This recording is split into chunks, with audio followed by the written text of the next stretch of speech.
Is my car ready yet? It's the Studebaker, the one with the little dog in the window that goes, woof woof.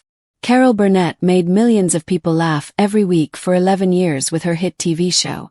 But in 1977, she did something so emotional that her entire crew ended up in tears. The episode aired only once, but it had a huge impact. Viewers were deeply moved. Critics called it a masterpiece, and it received several awards. Yet Carol never watched it again. Not even once in 47 years. She said it felt too real. The sketch reminded her so much of her own past that she couldn't bring herself to watch it. Carol Burnett, one of America's most beloved comedians, was born on April 26, 1933, in San Antonio, Texas. Her early life was filled with sadness. Her parents were both alcoholics who couldn't take care of her. Her father worked at a movie theater but couldn't keep a job. Her mother drank heavily and wasn't emotionally available. Both of them would later die due to alcohol-related problems. Even as a very young child, Carol knew what it felt like to be unwanted. The people who were supposed to care for her had chosen alcohol over raising her. It was a lonely and uncertain life. But even then, she learned something important. Laughter helped her survive. Eventually, her parents gave up raising her altogether, and she was taken in by her grandmother, Mabel White. In 1940, Carol and her grandmother moved to Hollywood, hoping for a better life. But life didn't get much easier. They lived in a tiny room in an old run-down boarding house, surrounded by struggling and troubled people. Addicts, mentally ill tenants, and others just trying to get by on welfare. They had almost no money. Mabel and Carol lived on just $20 a week, which barely covered food. But despite the poverty, Mabel gave Carol something she'd never had before: unconditional love. It was the first time Carol felt safe. To cope with everything going on around her, Carol created an imaginary twin sister named Karen. Karen was everything Carol wished she could be: beautiful, confident, and always happy. Carol would sneak up the fire escape, change her clothes and hairstyle, and come back pretending to be Karen. Then she'd switch back to being Carol. The other people in the house believed it. They were so starved for something happy to believe in that even this little game brought them joy. But Carol had another escape that was just as powerful: the movies. Every Saturday, she and her grandmother would scrape together 25 cents, a huge part of their weekly income, to go to the cinema. For a few hours, Carol could forget the sadness of her real life. On the big screen, everything was magical. People danced, fell in love, ate delicious meals, and lived in beautiful places. But after the movie ended, they had to face reality again. They were so poor they couldn't even afford toilet paper, so they would quietly take some from the theater bathroom. It wasn't about being sneaky, they were simply desperate. Even at just 7 years old, Carol understood what it meant to long for something more. Not just food, but safety, joy, and a better life. One day at the theater, Carol heard the famous Tarzan yell by Johnny Weissmuller. She was captivated. At home, she practiced mimicking it again and again, without realizing she was training her voice. That silly game helped her develop the kind of vocal control that singers spend years trying to master. Eventually, that same Tarzan yell would become a fan-favorite moment in her live comedy shows. As she grew up, Carol dreamed of becoming a journalist. Her mother had once dreamed of being a writer too, and Carol felt it was her duty to fulfill that dream. She set her sights on UCLA. But when the time came to apply, reality hit hard. She didn't even have the $50 she needed to pay the tuition. That was around $600 in today's money. For most people, not having that amount would mean the end of a dream. And for Carol Burnett, it seemed that way too, until something unbelievable happened. A stranger, whose identity she never discovered, paid her tuition. No questions asked, no conditions. Just enough to give her a real chance at changing her life. At UCLA, she planned to study journalism. But everything changed when she took a theater class. It was just an elective, but something inside her came alive. Suddenly, she wasn't the shy or poor girl anymore.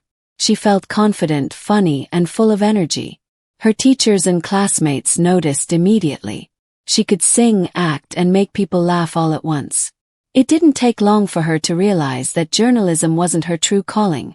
Acting was.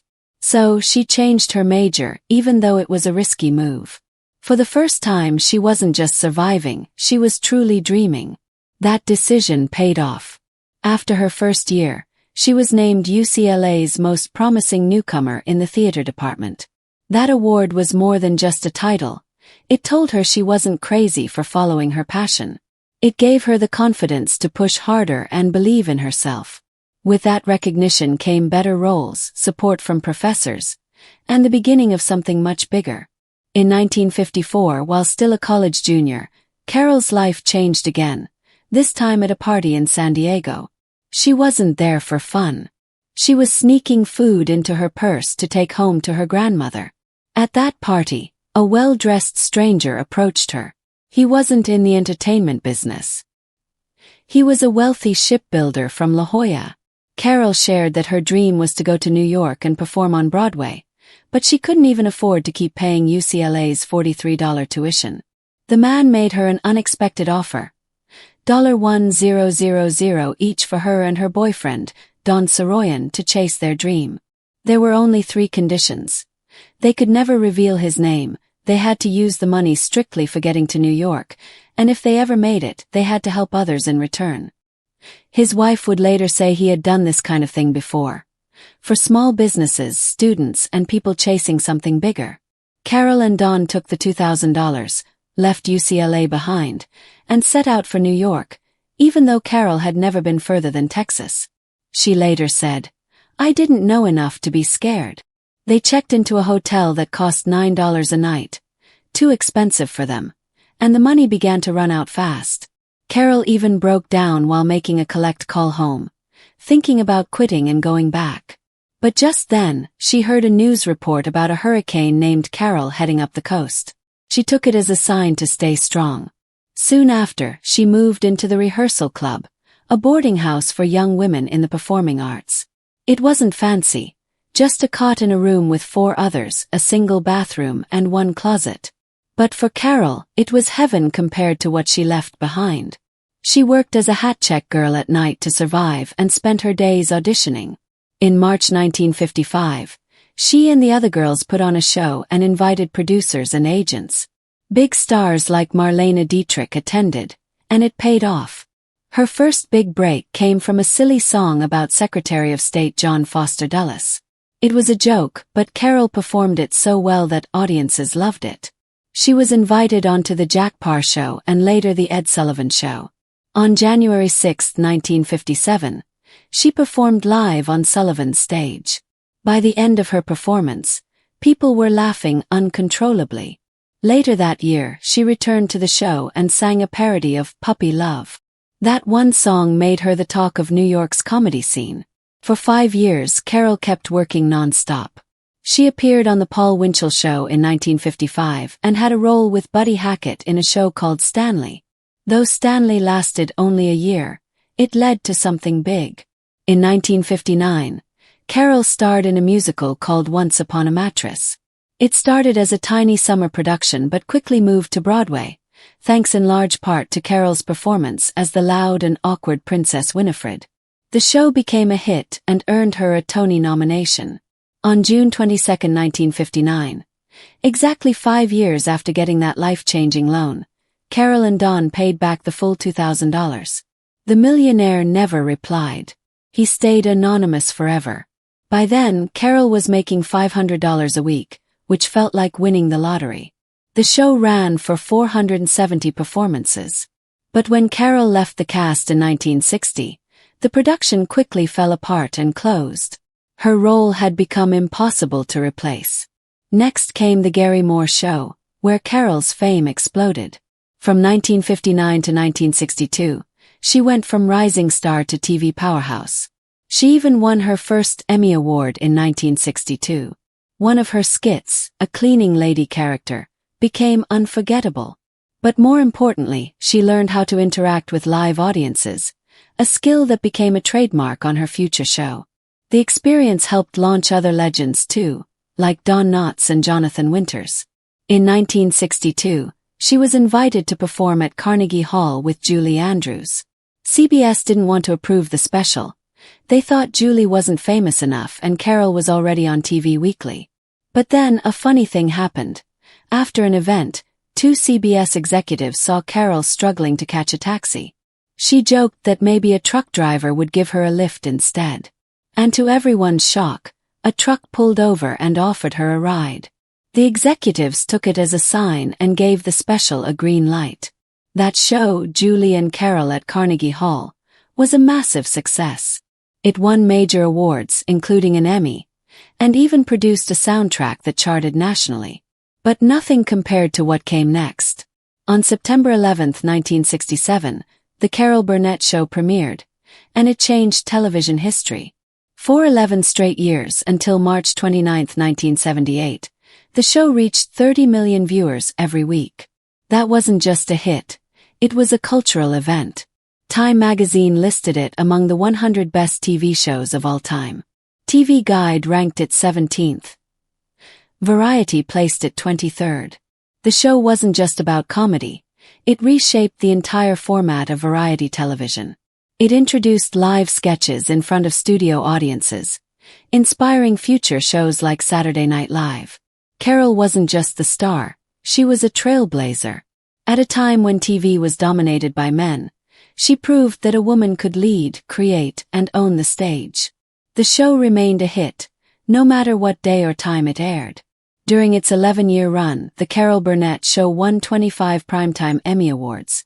Carol Burnett didn't just entertain, she inspired.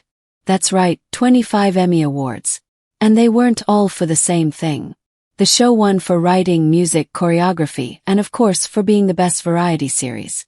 Harvey Korman won 4 Emmy Awards himself, in 1969, 1971, 1972, and 1974. For his amazing performances. Tim Conway also won 4, 3 for acting and 1 for writing. Even in the final season in 1978, the show finished strong, winning several major awards including Best Variety Series. Carol Burnett also received 2 Golden Globe Awards for Best Actress in a Comedy or Musical, in both 1977 and 1978. The show won the People's Choice Award 3 times. In 1975, 1977, and 1978, for Favorite Variety Program. No other variety show had achieved so much. The Carol Burnett Show became TV royalty. But behind the laughter, things weren't always happy. During the show's 7th season, Harvey Korman nearly quit. That week's guest stars were Tim Conway and singer Petula Clark, 2 of the nicest people in show business. But Korman was in a bad mood. During rehearsals, he was grumpy and rude. Carol usually ignored things like that, but not this time. After the Friday night taping, she pulled him aside and asked what was wrong. Korman replied coldly, "I'm just not happy here," and slammed his dressing room door. Carol was hurt but firm. She called his agent and fired him. But over the weekend, Harvey changed his mind. He asked to come back. Carol agreed, but only on one condition. She said, "On Monday morning, I want to see you skipping and whistling down the hallway at CBS." Sure enough, Monday morning came, and there he was, skipping and whistling just like she asked. Carol laughed so hard that she had a plaque made for his dressing room door that said, "Mr. Happy-Go-Lucky." He stayed with the show until season 10. Tim Conway was the wild card on the show. He had a rule: never give 100% during rehearsals. He saved his funniest performances for the live tapings, even if it meant surprising the other actors. "Some of it comes on the spur of the moment," he once said. "And some I keep in the back of my mind." That method made each show feel fresh and completely unpredictable.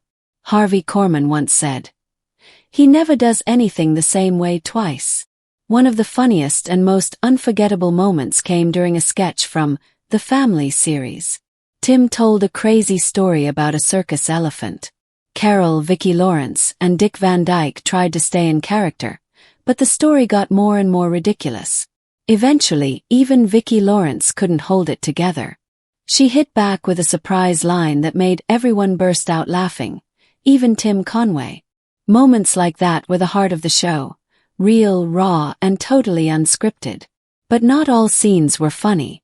In 1977, something happened that deeply affected Carol. It was during one of their recurring sketches from The Family. She played Eunice Higgins, a woman full of sadness and broken dreams. Usually, the sketch mixed humor with dysfunction, but this time they tried something new. No jokes, just real emotion. The sketch was called The Gong Show. In it, Eunice thinks that singing on a talent show will finally make her famous. But the judges mock her. One of them was played by real-life game show host Alan Ludden. Carol played Eunice completely straight. No funny voices or silly movements. By the end, the whole studio crew was emotional. When the sketch aired, it had a huge impact. The camera slowly zoomed out as Eunice sat there crying. There was no music, no jokes, just raw heartbreak. Viewers were stunned. Critics loved it. But Carol never watched it again.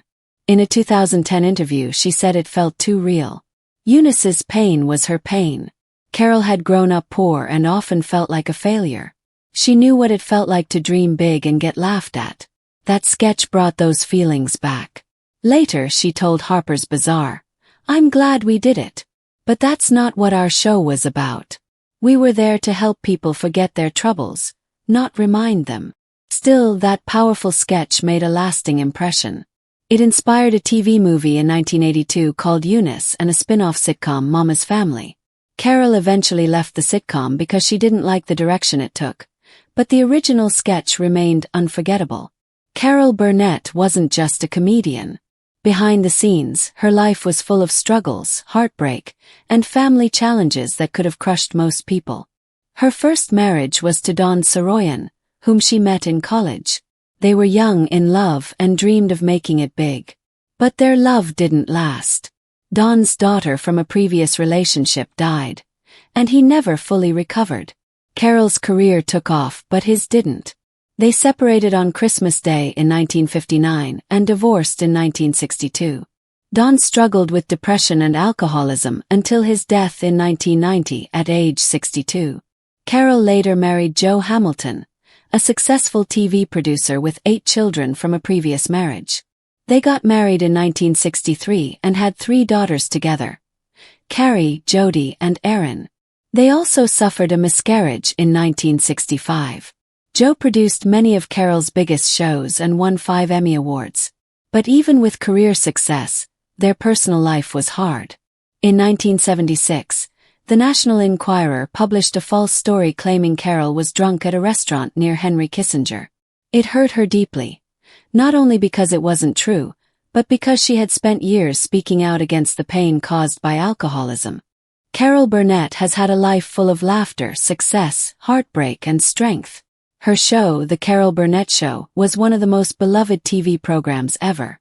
It won 25 major awards, including Emmys for writing, music, choreography, and the Best Variety Series. Harvey Korman and Tim Conway, her co-stars, also won multiple Emmys. Even in its final season in 1978, the show went out with a bang, winning several top awards. Carol herself won 2 Golden Globes, and the show won the People's Choice Award 3 times. These achievements made it one of the most awarded variety shows in TV history. But not everything was fun behind the scenes. During the 7th season, Harvey Korman was close to quitting. He was in a bad mood during rehearsals with guest stars Tim Conway and singer Petula Clark. Carol noticed and pulled him aside after a show. When she asked what was wrong, Harvey told her he was unhappy and slammed the dressing room door in her face. Carol fired him that night. Over the weekend, he changed his mind and asked to come back. Carol agreed, but only if he came to work on Monday skipping and whistling.